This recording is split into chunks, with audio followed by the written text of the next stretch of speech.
Hello, class. This is Doug, reflecting on George Marsden's The Outrageous Idea of Christian Scholarship.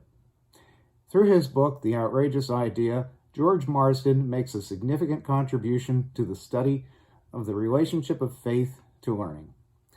He states in the introduction to the book that Christian faith can be of great relevance to contemporary scholarship. He asserts that academics dismiss religion as not empirical, and science is the authority cited for dismissing religious perspectives. Marsden challenges the secular academy to open its departments and curricula to Christian scholarship, in sharp contrast to the prevailing assumption that faith and learning should be separated. A key phrase used throughout Marsden's book is faith-informed scholarship. In other words, faith informs your scholarship. It can make a positive contribution to learning. Marsden states that Christian perspectives can influence any academic discipline when confronted with questions of larger meaning. George Marsden makes three major arguments. 1.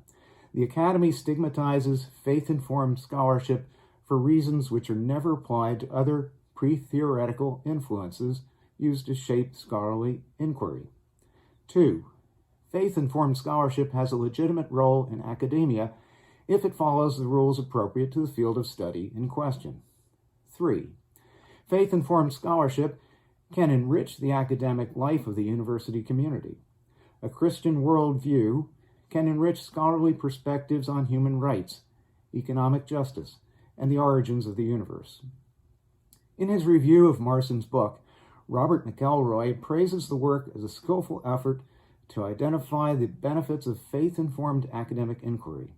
But he criticizes Marsden for arguing simultaneously for the legitimacy of faith-informed scholarship and Christian scholarship, arguing that these are two very different concepts which should be justified independently.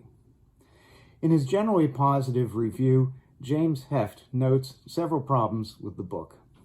He maintains that Marsden does not give a clear definition of Christian scholarship, and he notes that many evangelical colleges that have retained a strong religious identity have had to confront low academic quality and theological stagnation.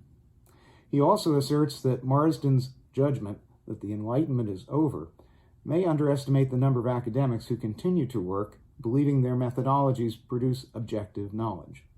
He lauds Marsden for confronting academic hostility based on a narrow and prejudicial view of religion that sees it as anti-intellectual and oppressive, and Heft concludes that we should be grateful to Marsden for exposing this hostility.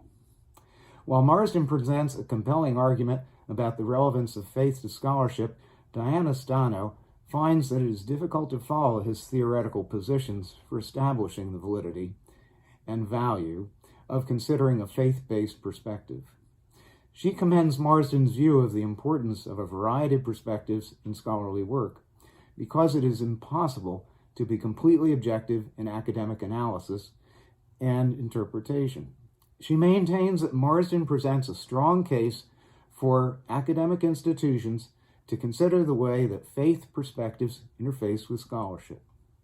Marsden challenges the reader to reflect on the implications of faith for the intellectual sphere of learning. He reminds Christian scholars to be aware of the limitations of scholarship and to avoid intellectual arrogance, as the Christian faith should be a source of humility. As Marsden suggests when writing about building networks for the future, this philosophical discourse should continue to encourage discussions among university faculty about faith-informed scholarship.